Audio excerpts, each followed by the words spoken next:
everybody. Welcome in. For those of you joining me today, I hope we'll have a few friends joining today. Welcome everybody. How are you? I want to wait and see if we can invite some of our friends in. Hey, thank you so much, and thank you for the hearts. Thank you, thank you. Hey, Joyce, hi. You're so faithful, Joyce. I'm so grateful to you. Oh, and I see some more friends. Stacy, thank you for joining. You all, Stacy's amazing. If you don't know Stacy at Brave Nutino, you need to get to know her. She is a brilliant technology facilitator. I just want to let you know, and she made a really cute video for me when I presented at ISTE for Amazon Education. So just a little shout out to Stacy. She's really great. Oh, thank you. Oh, thank you, Joyce. You're so sweet. And thank you for sharing too. And welcome everybody, and welcome to my replay viewers. I'm so grateful to have all of you here on this first day of August. You know, most people say, oh, can you believe it? And I'm like, okay, I think I can believe it. I'm excited for August. I think it's going to be a great month. And oh, thank you, Stacy. You're so great. And I think it's going to be a great month. But I know that it's stressful for some folks. Trust me, I remember. As an education consultant, I joke with my friends that are principals and teachers that are a little bit concerned about going back to school. And I said, when you're an educational consultant, every day is like going back to school because you're constantly in that mode of working.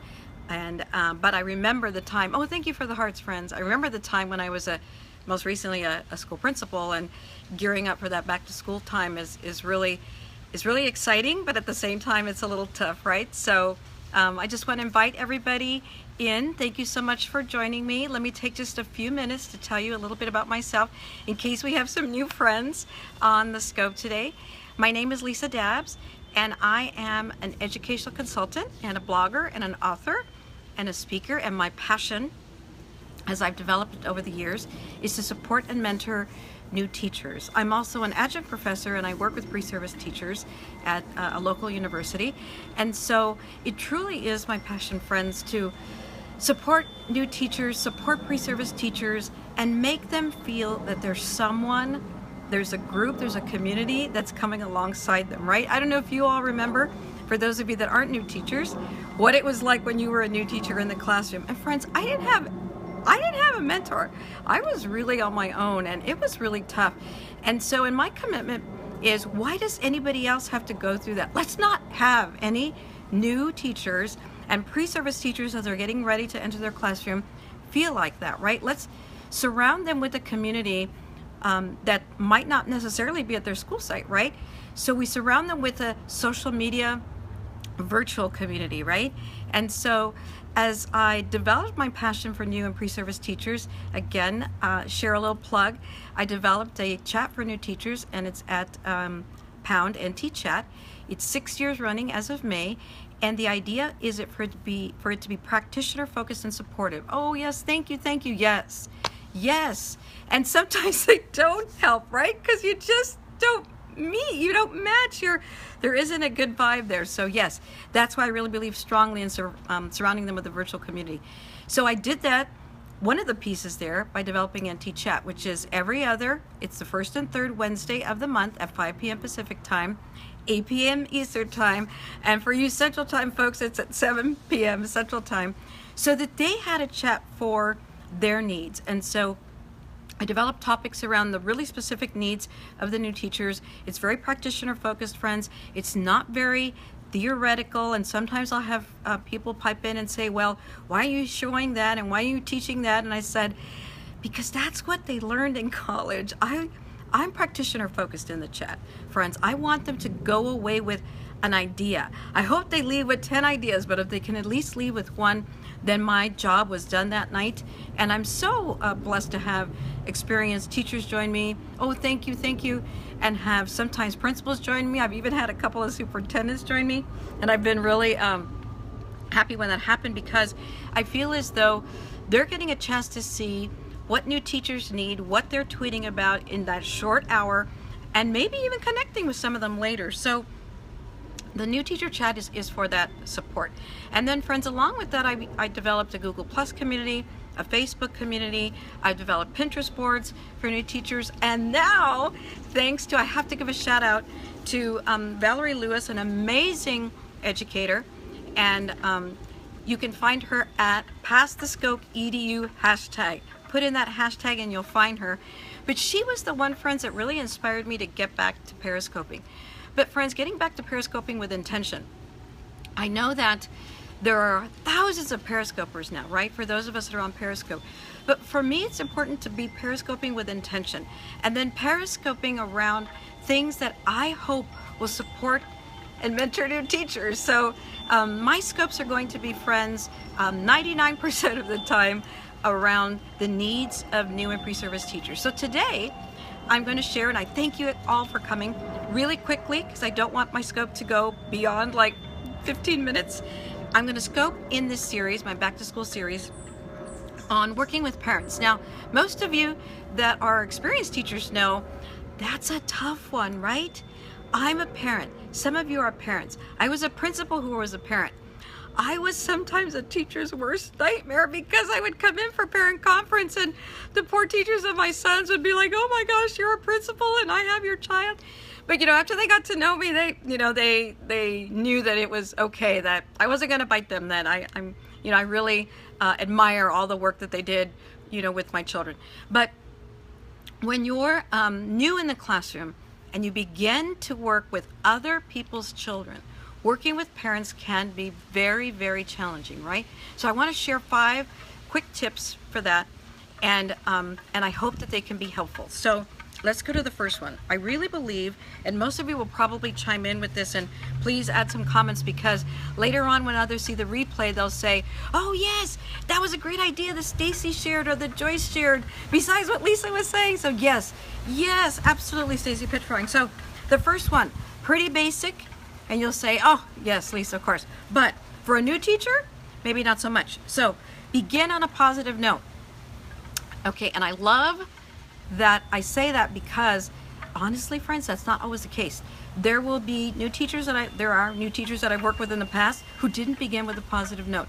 The first encounter they have with the parent is an angry encounter because the child that they were working with, the student, the parent's child, is doing something they're not supposed to, not turning in work, maybe having a few behavior issues. So if we begin on a positive note, and I know this is a resounding message all across our personal learning networks and Twitter sphere, but I have to say it again, friends. Begin with a positive note. So begin that first few weeks of school, and I know it might be hard, with positive messages.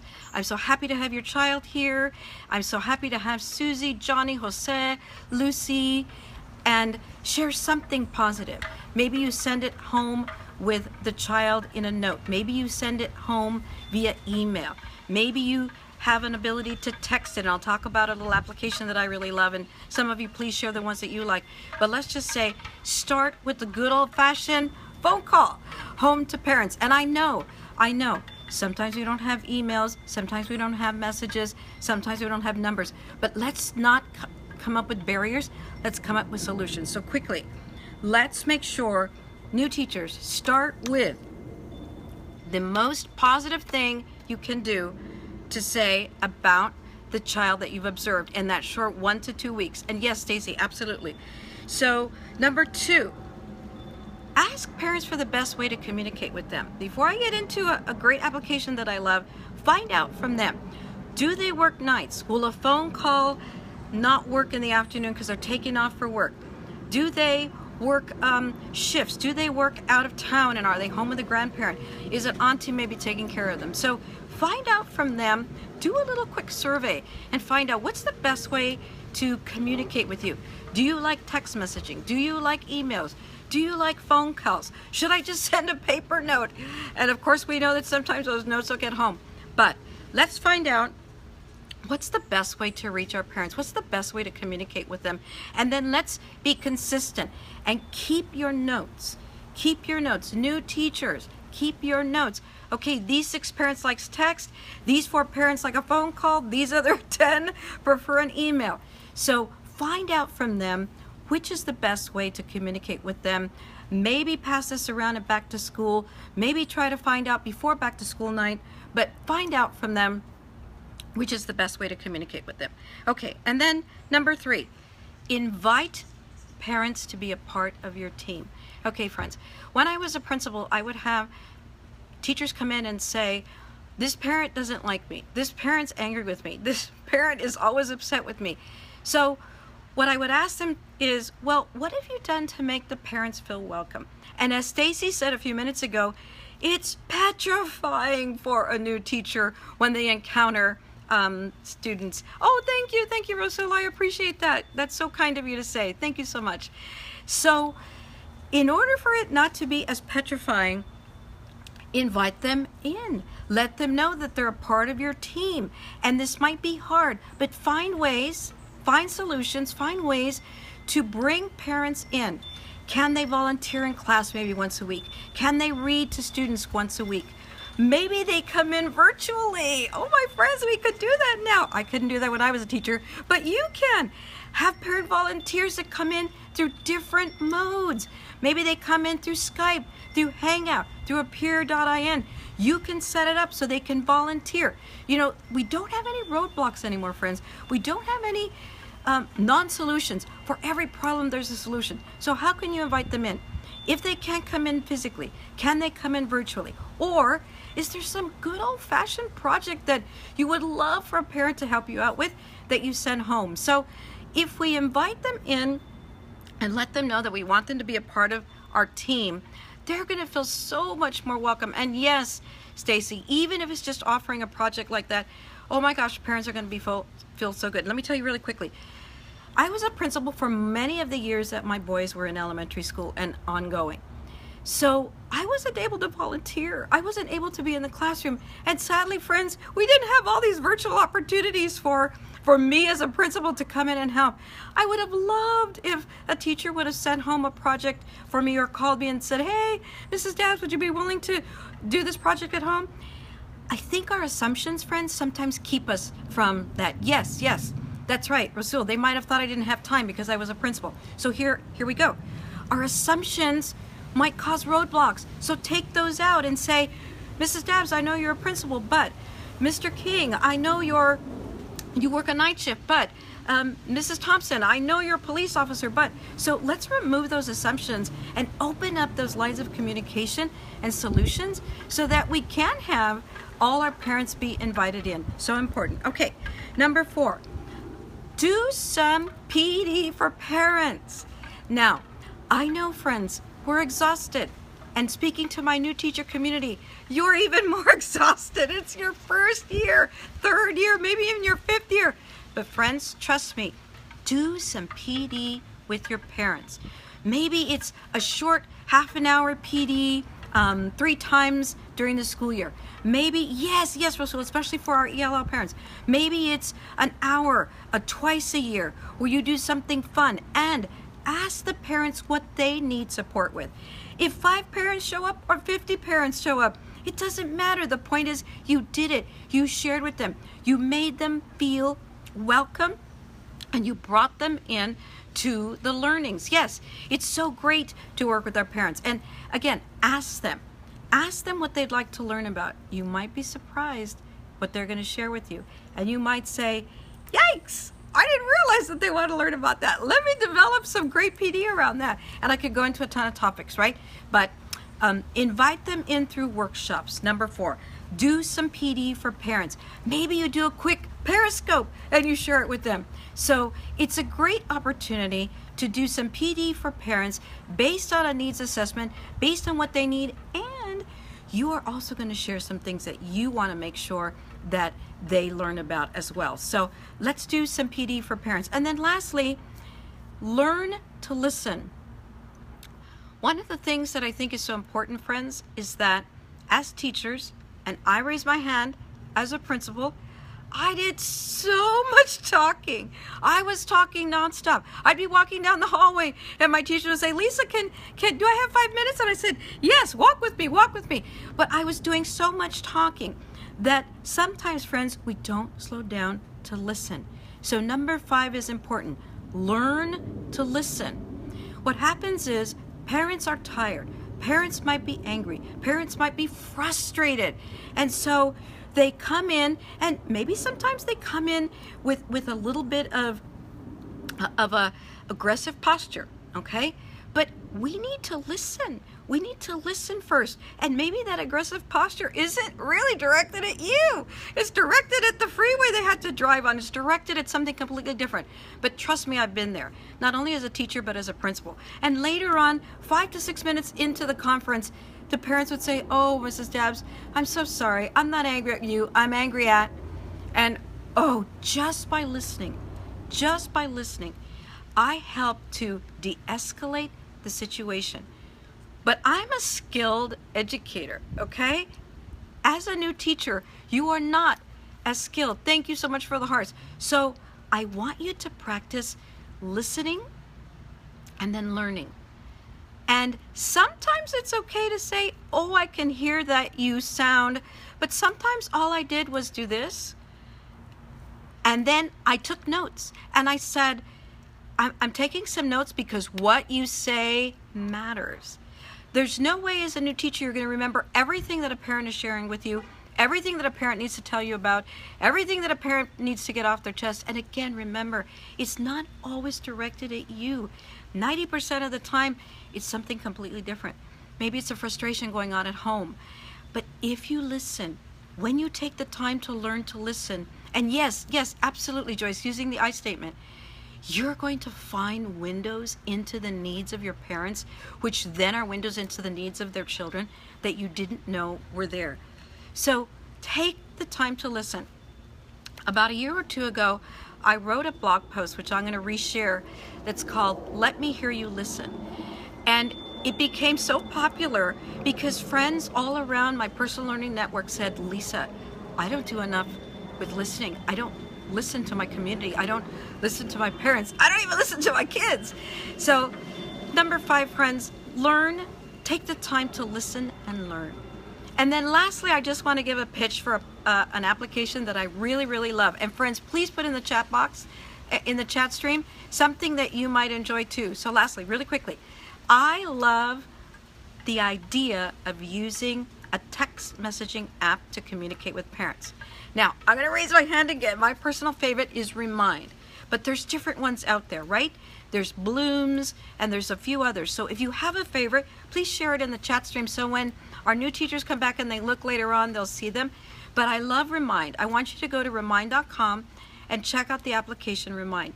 It is amazing. Oh, yay, Joyce, I'm so glad you do. I do too.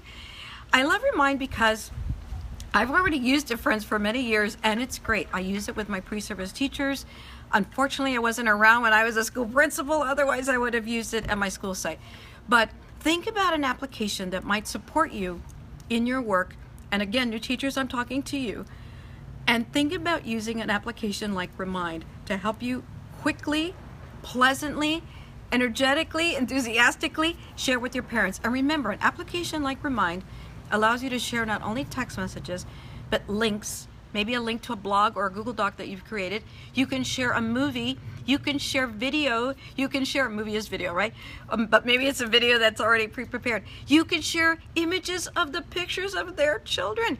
And friends, what parents are going to want to enjoy watching that? Of course, you're going to make sure that you have all of those image pictures and videos approved, right? Parents have signed off and approved that you can take pictures of their children. But it's so wonderful. Okay, great. Joyce, she loves Edmodo. That's another good one. Blooms, I think, friends. I don't know too much about Blooms, so that's another opportunity. But think of an application, and I'm recommending that you try Remind, but there's many others out there that you might be able to integrate into the 5 steps, the 5 tips that I talked about. So let me go back as I wrap up today, and you've been so great. I'm so grateful to you all for staying around. Okay, begin on a positive note. Number 1, ask parents for the best way to communicate with them. Number 2, number 3, invite them in. Number 4, do some PD with your parents. And number 5, listen and learn. I want to thank you so much, everybody, for joining me. Thank you so much for the hearts. Thank you so much for your commitment to supporting new and pre-service teachers that you work with.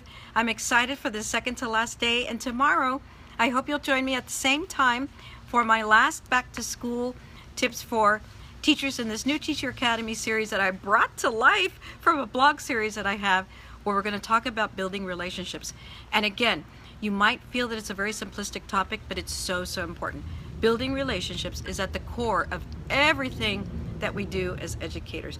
Thank you so much, friends. I look forward to seeing you, some of you tomorrow at 5 p.m. Pacific time and 8 p.m. Eastern time. And thank you, Joyce.